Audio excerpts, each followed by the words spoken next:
Good morning, everybody, and welcome to the webinar on how to build a successful franchise. I'm Paul Halliwell.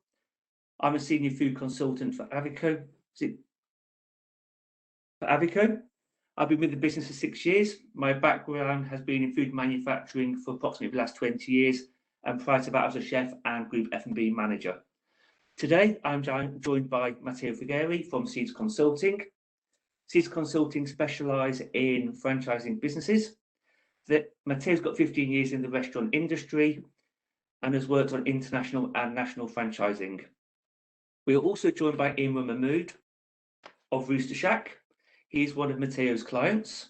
They currently have 2 sites. They have 3 more coming on board this year, with a further 5 planned for 2022. Last but not least, we have Philip McGuiness. Philip is the founder of Tootoomoo Kitchens, so Tootoomoo and Tiny Cloud Kitchen. Tiny Cloud Kitchen has several sub-brands, 12 in total. Both businesses have been successfully franchised. I would like to thank all 3 panelists for joining us today. We will be starting with a 20-minute presentation from Matteo before going into a Q&A session hosted by myself. Please can you take notes of that presentation, and any questions that you ask, please fill in the chat window below. Thank you for your time, and Matteo, over to yourself. Yes, hi everyone. Thank you, Paul. So yeah, it's a very torrid day, very hot day. So nothing better to talk about a very hot topic, which is franchising now in the restaurant industry. We can certainly see momentum with franchising in the current market.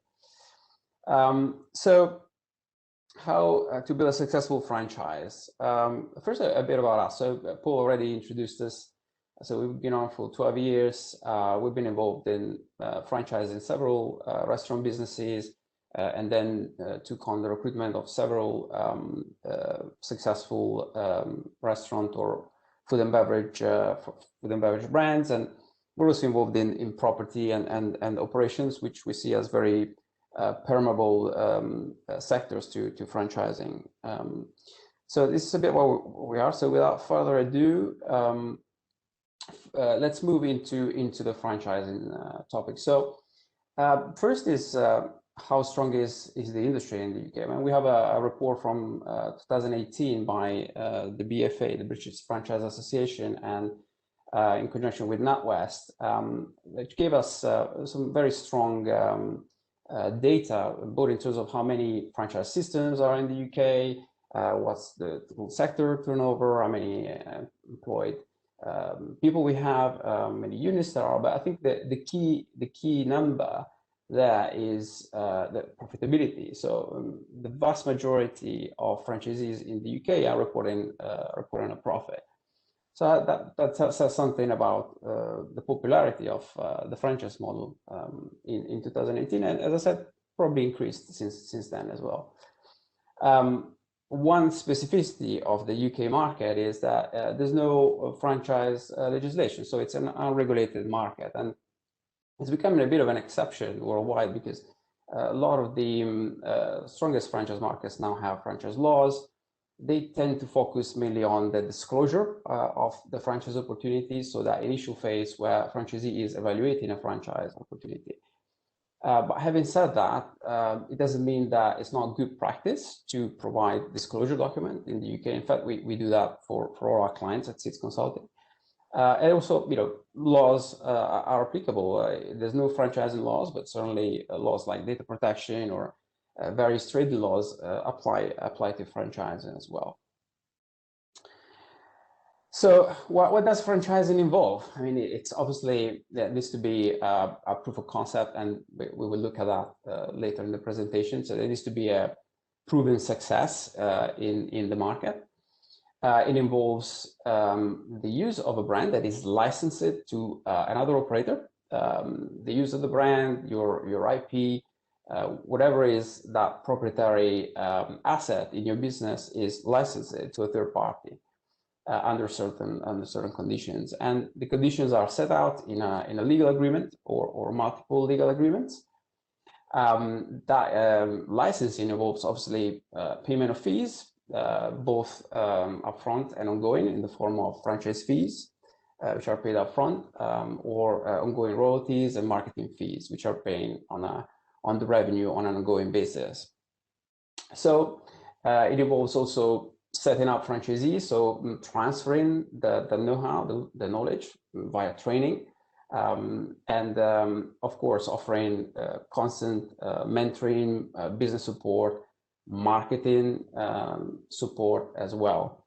And later today you will have a chance to hear it from two successful brands that actually have made of support one of the key key elements of their franchise proposition, and achieved success as a result. And in essence, it's about an understanding between the parties that business needs to be developed in accordance to the model that is set out and operated by the franchisor. So first and foremost, I see a lot of generalist franchise consultants sort of pushing franchising as the way to grow a franchise business. But for me, it's just one of the options. You should always ask yourself, is franchising the best option to grow my business? Is it the only option? What are the different ways to grow it? So certainly, I would ask myself the question, and we ask ourselves the question with all our clients, even the ones that approach us having made the decision to franchise. We always want to pick their thoughts on why they did it. I would say also franchising is quite an umbrella term. It means many different things. There's many different ways to franchise. You can franchise to single unit owner operators. You can target multi-unit franchisees. You can have a master franchisee or an area development franchisee as well. So somebody who acquires franchise rights to a wider territory where they commit to a certain minimum development in terms of number of stores. So in that case, you may decide that you want them to give them some rights to sub-franchise to smaller operators as well, in which case that will fall under master franchising. Or you simply don't want to give that right, and in that case, the franchisee will be an area developer developing only their own stores in the territory. Obviously, area development can become master franchising if you give that right. But these are the children of the 80s. Master franchising, area development, this is how most of the mainly American brands arrived in the 80s in the UK. And they've been the dominant model since then, until recently. Last few years, we've seen the emergence of slightly different models that you find right below. So first one, JV franchising, where franchisor would take a stake in the franchisee, perhaps to ensure more control in the operation. This is obviously quite a slightly more complex structure, obviously, because you're going to have shareholder agreements, you're going to have franchise agreements, and how these two marry, obviously, it's critical in this type of setup. You also have manchising. Sorry about the term. It's just a contraction of management franchising. It means that the franchisor enters into a franchise agreement with the franchisee, and also enters into a management agreement with the franchisee. So basically it takes on those responsibilities normally found in the franchise agreement to run the business in accordance with the system. Now, this is a model which is quite popular, especially in the fine dining segment internationally, where brands like Hakkasan or similar concepts would actually franchise to sheer investor or real estate owners and take on the management of the restaurants on an ongoing basis. But we've seen examples of that also in the UK on a smaller scale of operation. Specific channels, what does it mean? We have examples of brands that franchise, for example, in the travel sector. So they would have franchisees such as SSP or HMS Host. Or why do they franchise in those channels? Simply because franchisees are better suited to operate in those channels because they have more knowledge about that, they have more permits, they will have just more know-how. And so that is a more speculative way perhaps of franchising, but it's one that is not necessarily associated with franchise. Not many people know that these corporate franchise deals are in place. You may think it's the brand themselves operating, but they're not in most cases in those type of locations.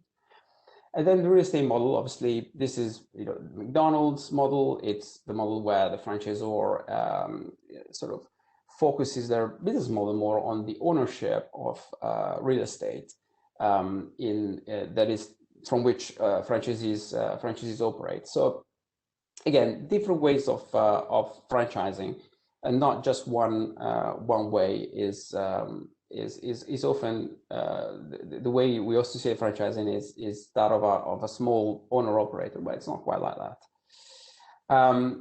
So can you franchise your food business? The BFA has sort of set up four key criteria. They're quite generic, but they're also very valid. First one is that obviously you need to have a viable business, that you should be able to transfer it. So it can be, the business can be taught to somebody else. It needs to be obviously on an ethical basis and fully disclosed. So full transparency when you're disclosing the franchise opportunity. Our SIS criteria, I mean, the criteria we have at SIS Consulting were slightly different. I mean, we certainly look at the above criteria, and on top of that, we also look at what is the unique selling proposition that this restaurant brand has.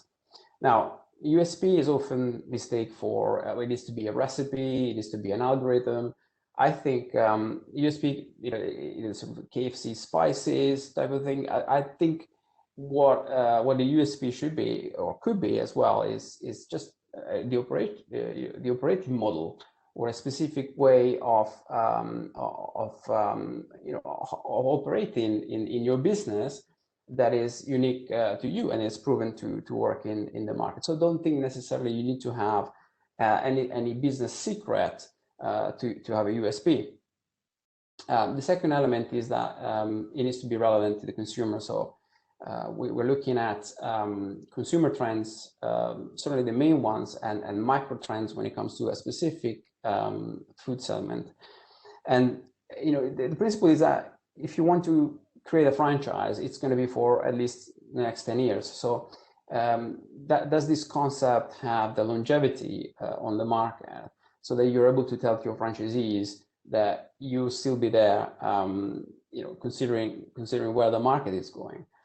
The third element is competition. Obviously, how mature the category is, how many operators are in there, and yes, we look also at financial criteria. Now, this is a very generic, one-size-fits-all criteria, and like any such criteria, it doesn't apply to every situation. But certainly, we're seeing that if franchisees getting their investment money back in 3-year max, that is the sort of probably the most common criteria for a competitive franchise offer in the market. I mean, we're looking at EBITDAs after franchise fees to be 15% plus, but again, it really depends on the business, and we're going to look at three different examples after this. So, and our criteria is obviously brand awareness. Is that important? I don't think brand awareness in the way of national awareness is necessary. It certainly is an advantage because the franchisee is buying that awareness. It adds value to your franchise. But you don't need to be a national brand, or you don't need to be a well-known household name to franchise if you have success as you operate at the moment. So I think what is more important than brand awareness is the service mindset. And what I mean by that is that you need to be focused. If you're running an operation, you need to be in the mindset that the franchise, in a way that you have, you can listen to your franchisee feedback. So the approach of dictating or imposing on franchisees is often, I found it counterproductive. And actually, we've been called last week by, this is one of the largest national restaurant groups, and they've done deals in many different countries. And 10 years down the line, they were just considering what they've done. And they said, looking back, the most successful partnership that we've had internationally are with the franchisees where we sort of listened what they had to say, even more so internationally, where they really give us good feedback, and we took it on board and varied our format as a result. That's where we achieved the most success. So I think it's quite a good proof that this principle is a valid one when looking at it. So we touched base briefly on financials. So let's look at some examples of businesses that we consider for franchising in the last few months. So this first business is a steak restaurant with various units around the country. They have a pretty strong sales, so it's a sort of 7-figure turnover. Cost of goods and labor probably a bit higher than we would like them to be, but these are fully serviced operations selling a fairly expensive product. In terms of properties, they would require a certain prominence of location, plus they cannot do it for less than 2,500 square feet. So it's quite a big restaurant.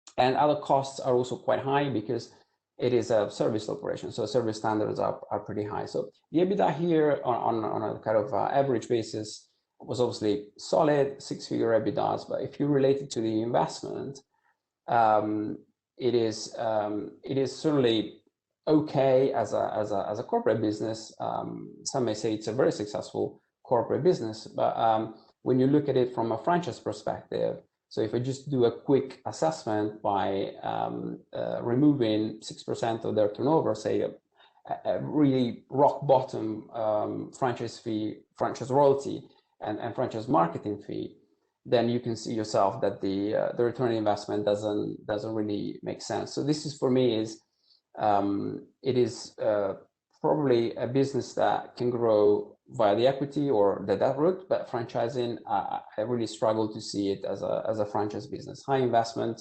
lots of scale involved, so it cannot really be run by an owner operator unless they have that level of experience, and the numbers are really not very attractive compared to what else is in the market. The second example is that of this is a national brand selling British food. They have sort of lower volumes. The product is made centrally, so certain cost of sales of 29%, and it's quite although the product is made centrally, they still have quite a high labor. But however, they can operate from secondary sites, so their rent to ratio is quite favorable, and our costs are sort of in line with the rest of the industry. That returns a 16.4% EBITDA. So again, when we remove the minimum 5+1 royalty and marketing fees, so 6% of turnover, we come to an EBITDA of 42,000, and that means around about 3.5 years to have the money back. And is this business franchisable? The answer is yes. Is this compelling? Is this very attractive? It's kind of middle of the road, to be honest. It's probably more suited to an owner operator, where there will be the owner will be the manager of the place, and they will get certainly a better return in that scenario. So the third example is where this is a full service health casual cafe. You can see sales very strong, cost of goods and labor, again, a bit on the high side, but because they're able to drive a lot of revenue to not so prime locations, their rent to sales ratio is quite attractive, all of which translates into a solid EBITDA for a corporate store. And even if we assume a higher franchise fee of 6% plus 2% marketing fee, that brings us back to a figure that allows payback in 1.5 years. And these are sort of averages. So they have stores that could return potentially the money within 1 year or less. And we're assuming obviously franchisees achieve the same as the franchisor. And by the way, I wouldn't take on any franchisee that doesn't assume that it can not do as good as the franchisor, at least as good, if not better. If you have franchisees that are sort of hesitant to see them hitting those sales that you're hitting in your corporate business, obviously all being other conditions and locations being equal, then I think there's an issue with their mindset. So why is franchising attractive? Obviously, it's less capital intensive. It's less heavy in terms of your central office cost. It is obviously provides day-to-day management on the business by the owner of the business. So that's of value, certainly. Well, either even if it's an owner operator, or if it's one of these franchise groups that are very used to operating one or multiple franchise brands. There's certainly, the specialism in operating brands is on a day-to-day basis should be of value to you. It's a locked-in network, so it works with agreements for a minimum of 5 years renewable. So there are sort of security in those contracts. And we have, obviously, it's a way of raising brand awareness and profiling in new areas, perhaps, where you're not yet present. It's also a key, as I said before, to enter into certain channels, whether it's leisure or it's travel, etc., because there are these channels are often operated by specific corporate franchisees. So it's a great way to get into this type of channels as well. It's also the preferred option to expand internationally. If you think about it, it's very hard to be able to understand the foreign market, to put the infrastructure there, and with all the different barriers and differences in labor laws and legislations. So a lot of UK brands traditionally have taken on the franchise, used the franchise model to expand outside of the UK. Franchising ultimately it's going to add value to your company.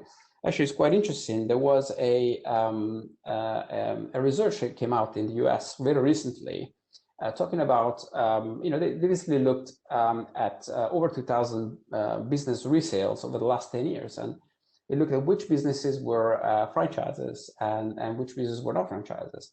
And they found that franchise businesses actually attracted 1.5 times higher valuation than the non-franchise businesses. And small food businesses also had a better performance than other non-food small businesses in their valuation and in their resale. So quite an interesting insight into a market where franchising obviously is a lot more established, but there's also more track record we can look at, and the level of professionalism of franchising in the US is also behind these figures, and we can certainly learn a lot from them. So advantages to the franchisor, we talked about obviously lower maintenance cost of your network, the expansion of that brand presence. We talked about the local knowledge, the local operator that knows the local market really well, and of course it produces sort of revenue streams, and it allows you to step up your development. There are also disadvantages, and I see these as they're a bit sort of more typical of businesses, franchise businesses that haven't been developed professionally. Certainly loss of control, because you're not running the business, you're doing it by a third party. There's also potential brand risk, of course, because any issue in franchise stores obviously are highly contagious for the rest of the business as well. you're not getting the same returns, all other conditions being equal, than in your own operation. And franchise disputes can also can be a bit distraction, or also very expensive to your business. There's also some issues relating to how you divide the market with your franchisees. Do you allow them to operate anywhere? If not, where? There could be some litigation, or just some some potential issues from not coordinating your own development with that of the franchisee. But as I said, these are all problems that come from systems which are sort of homemade, and they're not really correctly and carefully planned. So for the franchisee, obviously they're joining a proven model. It's a reduced risk. We looked at the valuation element, obviously the use of an established brand. I mean, if you were to set up your own business, a lot of people actually underestimate what that entails in terms of just the sheer setting up of a franchise business nowadays in our sector, where you get everything right from the food, your supply chain, your branding, your interior design, your marketing approach. So there's a lot of upfront investments, plus all the trial and error, which can be also very, very costly to the business. There's obviously support available initially and on an ongoing basis, so that you can focus essentially on running the business on a day-to-day basis without having to think about remaining relevant, developing your concept, creating new formats, new ideas. That is the job of the franchisor. So you can really focus on what is important in your business, probably less strategic, but equally remunerative for the business. So we have also the advantages is regarding the financing of the franchise, because normally franchise systems are if the franchisor, and we do this for our clients, if the franchisor is in a conversation with lenders, high street banks or different type of lenders, and they have done the work to sort of get their franchise approved, franchisee has a consistent advantage. And even if a franchisee is looking at various franchises and your competitor franchise, the one they're looking at alongside yours, has got those deals in place, they will more inclined to go with them, regardless of how your business is. So it's that level of importance in the business. So in terms of disadvantages, obviously, this is quite important. So franchisees, the most successful franchisees are not the ones that are creators. They are the ones that are operators. Their nature is to operate somebody else's concept really, really well at local level. I think that's a kind of, if he feels, a franchisee feels that there's lack of control, that is normally not a very good sign, because the control needs to be firmly in the franchisor's camp. Because the stability of the franchisor is paramount to all the network. So it needs to be it needs to be structured to ensure that the franchisor has control over the operation. Obviously, there are some ongoing fees that you wouldn't have if you have your business, but you should see the value of it. If you don't, then that's probably an issue. And of course, you're sharing your profits with the franchisor as a result. The same issues that we saw on the franchisor side, on the other hand, are also for the franchisee. So the sort of internal conflict, disputes, that is also some potential areas of contentious areas. But a lot of these problems can be solved if there is a relationship of trust. And from the franchisor point of view, it is really critical that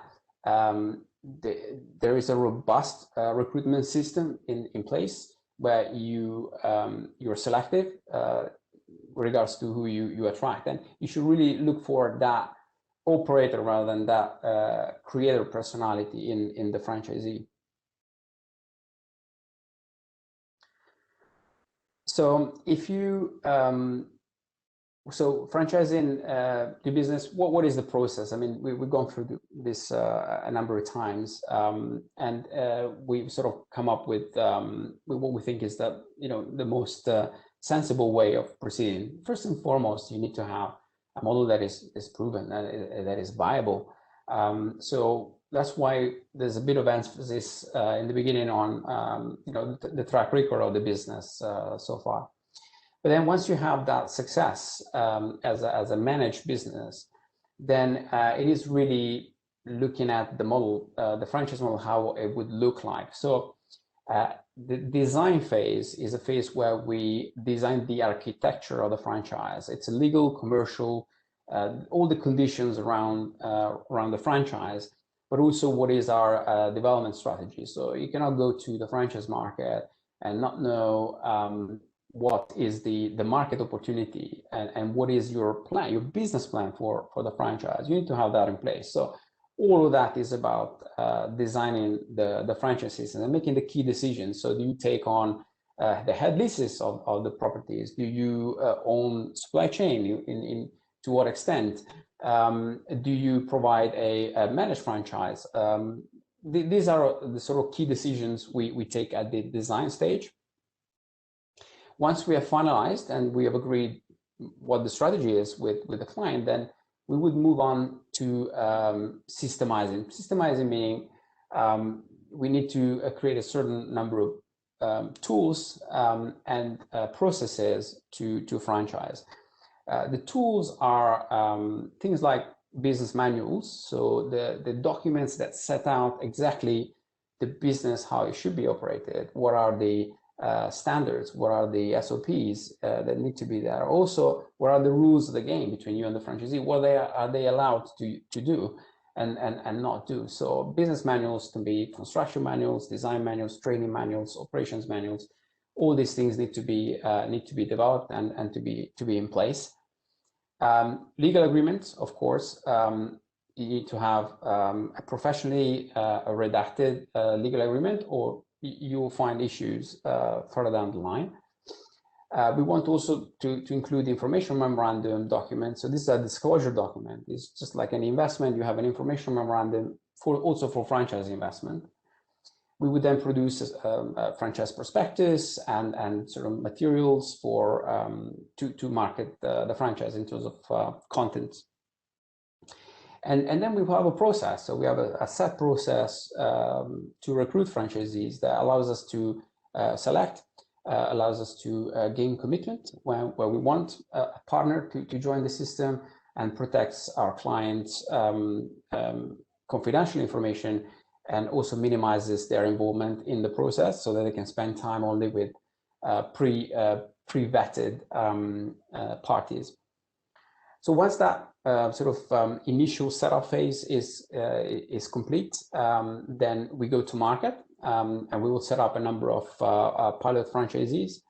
Then we will then carefully evaluate, and based on that, make potentially changes to our system before we push the button again in the scale phase on franchise development.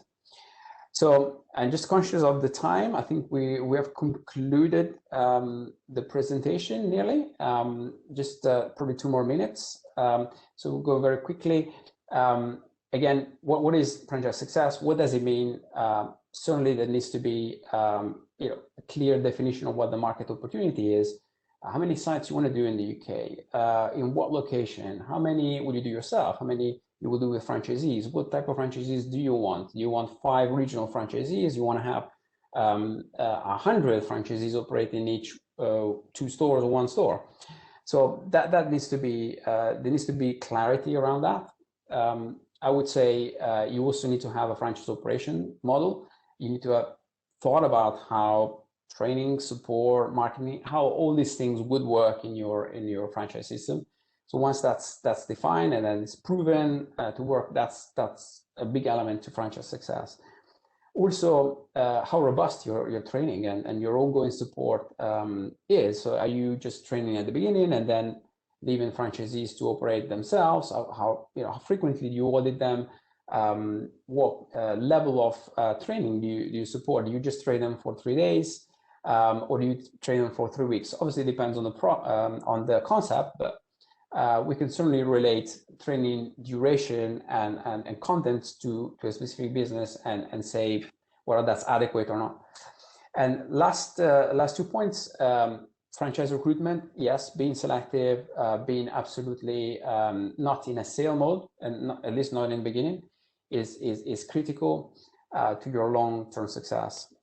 And devoting also internal resources to franchising is critical. So just think about it, it's a new division in your business, so it needs to be correctly staffed. It cannot be just a speculative strategy. You need to be into franchising seriously. And have the resources to set up franchisees correctly and nurture them in their business. So this is all elements that contribute to franchise success. So I just sort of rushed a bit in the last part because I was conscious that we were running a bit late. But this is question time, so over to Paul again. And thank you for listening to what I had to say. Matteo, thank you very much for a very thorough and in-depth presentation. Could you please just close down your desktop? Yes, right away. Thank you very much. Okay, thank you everybody for joining us so far today. We've had a few questions come through from a couple of panelists. The first question is for Philip and Imran. From your experience in franchising, what is the most important advice you could give someone looking in franchising their business? Could you please unmute Imran and Philip? There you go, yeah. Who wants to answer that one first? Myself, Philip? Philip, do you want to go ahead? No, Imran. Sure. So I think the most important element is when you're franchising your business is, do you have your systems in place? I think a lot of potential kind of franchisors just focus on the quality of the product and not so much the systems they've got in place, because like Matteo mentioned, systems are so important, because what you're going to find is very quickly down the line, when you have recruited your first franchisee, he's going to expect everything to be in place from your suppliers to stock take, from your kind of all the information that you provide them, from your kind of Bible that you have in place for your products, how to. I think for me, from experience, that was probably the longest part of getting my brand in place of franchising. And for me, it was the most important, because without all of those systems in place, you're going to struggle with your franchisee, and I think your franchisee is going to become very frustrated very quickly.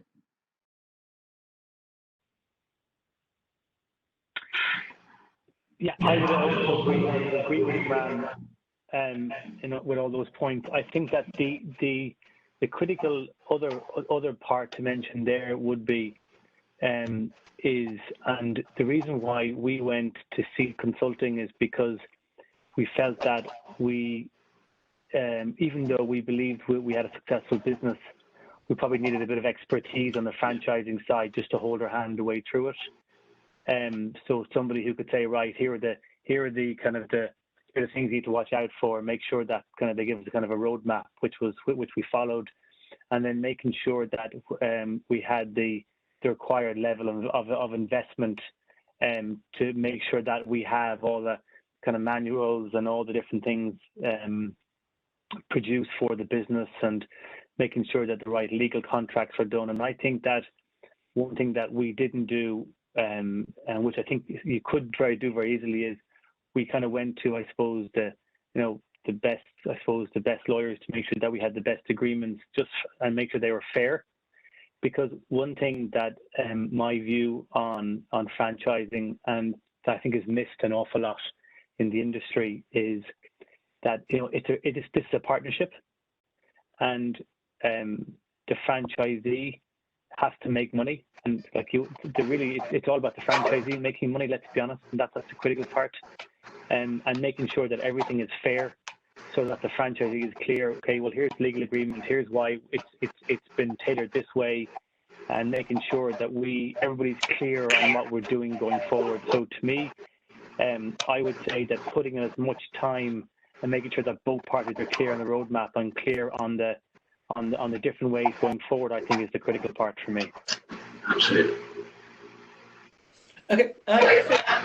Obviously, you've got the two franchise businesses with Tootoomoo and Tiny Cloud Kitchen. Could you explain the differences in processes of your franchise operation compared to when you first started out?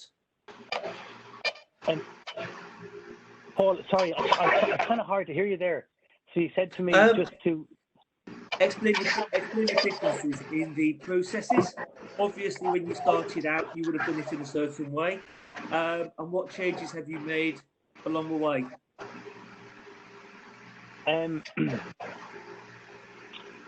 I think that we're constantly, I suppose we are constantly working on different ways to make sure that we're improving all of our areas. I think that your first franchisee, the way you train your first franchisee, and the way we've trained our 15th or 30th franchisee is obviously very different, because obviously we're learning every time, and we're tweaking our processes probably on a monthly basis, to make sure that we just keep on improving ourselves, and probably pushing each other harder. So everything from, I would say, to me, one of the areas which, from a Tiny Cloud Kitchens perspective, that we have put probably a lot more investment in, probably from the first one to where we are now, is making sure that our team go in, because it's not only about the franchisee, it's really about the franchisee's team.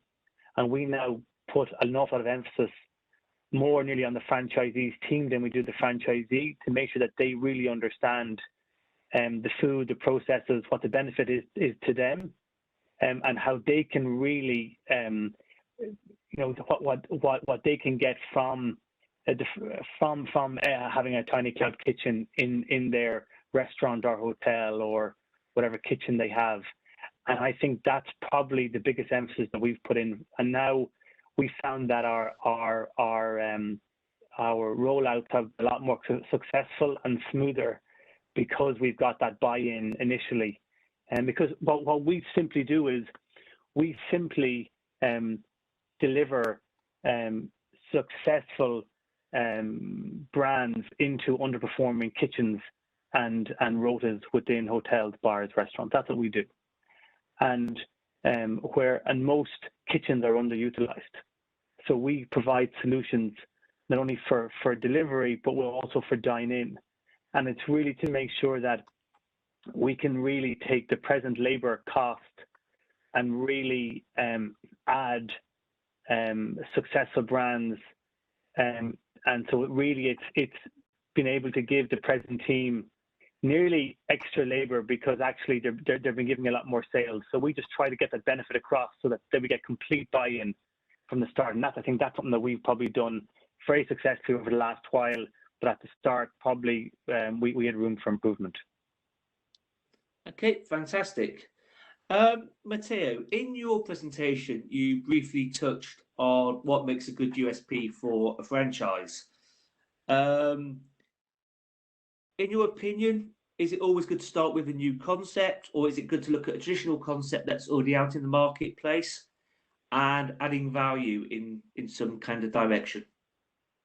Yeah, I mean, listen, I said before, starting a new concept, if you do it professionally, involves substantial work, especially if you're outsourcing food development and other functions in sort of creative process. So unless you have that passion, and unless you've done it before really, or you have that experience and the contacts to do it yourself, and there's not many people that can do that in the market, in my view, I would suggest you look at taking something which is off the shelf. Now, off the shelf, there's different ways of being off the shelf. You know, it can be something that exists in another market, something that exists in a certain format, and you're looking at a different format perhaps. So there's a creative element there as well, especially internationally. Or it can be just, you know, one more location of a brand that is already established. So that's totally probably off the shelf. It's more of a box and a cookie cutter approach. I wouldn't say I think it has to do with the actual franchisee and what the franchisee or the actual investor, what they want to do, where their strengths are, how ambitious is their rollout plan, because obviously the more a brand is established, the less probably opportunities are on the market as well. So the reasons, again, one way of doing it, but certainly if you feel you don't have that skill set or you've never done it, it's unknown to you, probably I would suggest that you look at some kind of partnership or a franchise relationship with an established brand, established to a certain degree. So very established in your market or established maybe somewhere else, but it's something which is in existence. Okay, fantastic. Mamud, I'm going to paraphrase a question that I've been asked, and I'll send it directly to you. How obviously you started off with one site, it was your baby, you developed a franchise-based model yourself. How difficult was it to take a step back from being in charge for one site and actually turning it into an operating franchise business and letting somebody else control one of your sort of like infant babies, shall we say? Yeah, I think it's, can you hear me, guys? Can you hear me well? Yep, we can. I think that's always the difficult step, because when you create a brand, and I created this back in 2016 with just the passion for great food. It was nothing else. It was just passion for great food. And then as we got, you know, we became popular, we started winning awards and we started becoming recognized. Obviously, a lot of my friends and the people that I knew wanted, you know, a slice of that cake really, and they wanted to replicate this model in other towns. I think for me, it was positive. It was a positive change because, you know, for example, if I take Seeds Consulting, I approached them to really, you know, guide me in this process. Obviously, when you give away a franchise, you know, it's your baby that you've given away, and you're allowing someone else to really create that reputation that you've created in your hometown in another location. And as you always say, you know, the guy that started it, you know, no one can replicate it the way you've done it, but, you know, you've got to have that trust element. And you know, when I gave that franchise away, you know, I knew this gentleman, I trusted him. He's passionate, and he's done a cracking job. And I just hope that moving forward, I'm able to find that person again, like we had with the first franchise, and replicate that.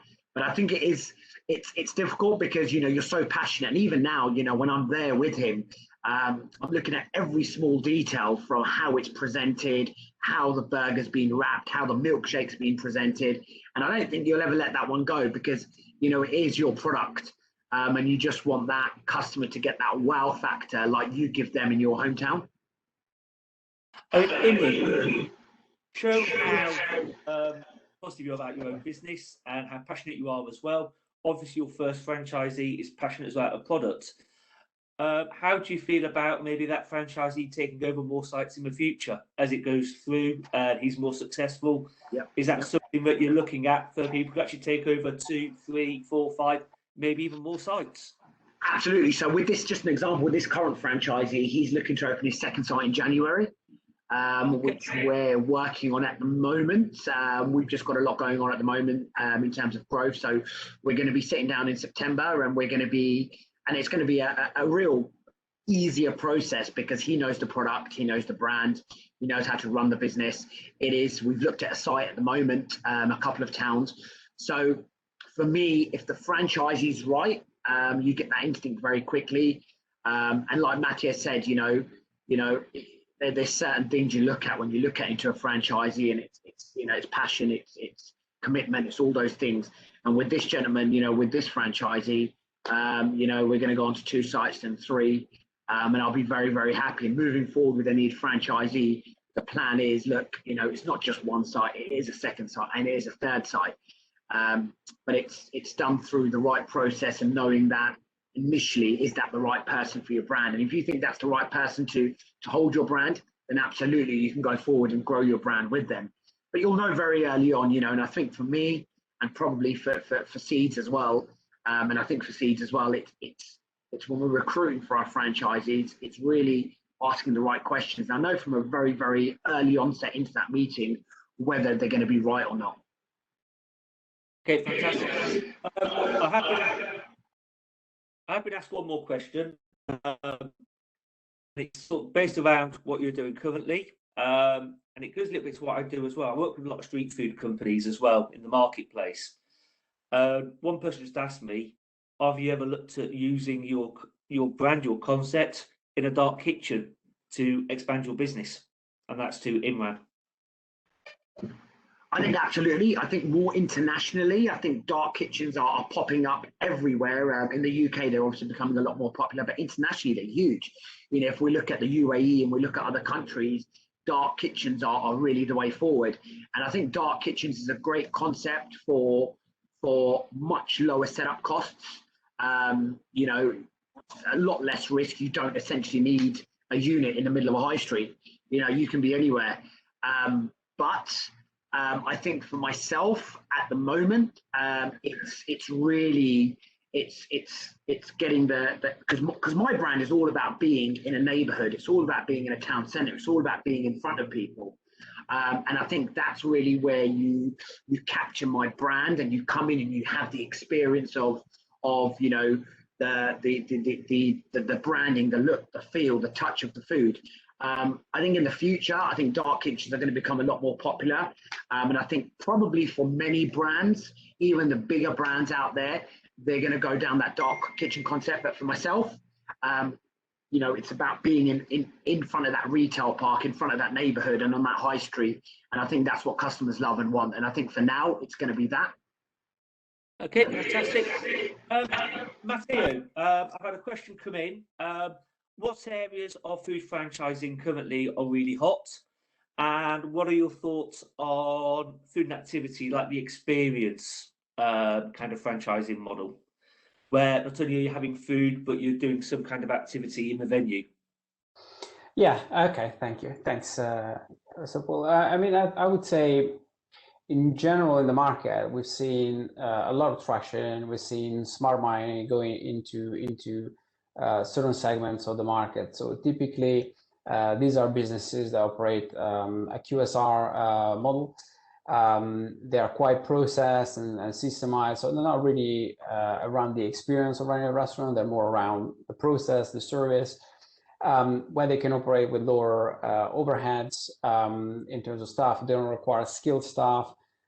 They tend to sell high margin products, so they can be bakery. Traditionally, you know, franchising in bakery, coffee, desserts, all these sort of QSR businesses have always done very well because the investment is the upfront investment is relatively low. The rent as a result is also lower. You know, you don't need to hire a lot of staff. They don't need to have particularly, you know, high skill in operating. So these businesses, the sort of QSR and also the fast casual sort of segments in the market, they have been, you know, we've seen a lot of traction in terms of how people have invested. And on the flip side, obviously, on the other side, the other businesses we haven't seen a lot of traction are probably in the casual dining sector. But I guess you know, just, you know, higher investment. Obviously, it's the opposite, right? Higher investment, more skill. But I think it was also down to the offer that was on the market. First and foremost, there were not many. Also, you know, some of these brands have recently had you know, a troubled past.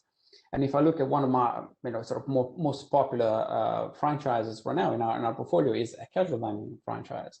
It's just that the economics stack up. So it's a brand that is sort of fits a lot of consumer trends around health, sustainability. It's you know, sort of Instagrammability of the product. So it sort of ticks a lot of the boxes, and in terms of results, they're great results. So I can name certain cuisines. I can name, but the main thing is sort of relevance to consumer trends, a brand that has longevity. Second, the sort of sheer economics, and how low is the barrier to entry for somebody to operate in terms of the investment or the skill set that they need to run. So obviously 3,000 square feet restaurant, different skill set than running a pretzel kiosk. So there isn't really a way. Having said that, if you focus on products, cuisine, certainly we see interaction with products that have sort of connect a lot with the younger generation. They're using social media very cleverly. We've seen certain franchises have been built just out of that. And certain cuisines, whether it's South American or certain Asian cuisines, certainly are on trend right now, but it's not really a trend of the franchise market. It's more of a trend of the wider restaurant market, or vegan, for example. So I guess this gives you an idea. I wouldn't say there is one category you should bet on. It's more down to the actual concept, its performance, and the people behind it. What's their vision? What's their plan? How seriously are they into franchising? These are the sort of things that I would look at. Okay, fantastic. There was one more question that's come through as well. It was regarding the supply chain. Philip, this might be one for yourself. Going from the one site, going to multiple sites with Tiny Cloud Kitchen, on the supply chain side,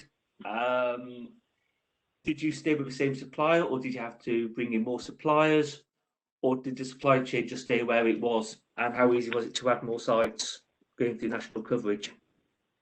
So as we were going through our probably a year in advance of before we launched our first franchise. So if you take what Imran said to you a while ago and all the different kind of ways you have to develop your franchise, so we were probably making sure that everything we had properly took us probably the guts of about 12 months, I think, to get it right. And as part of that process, we actually reevaluated all our supply chain.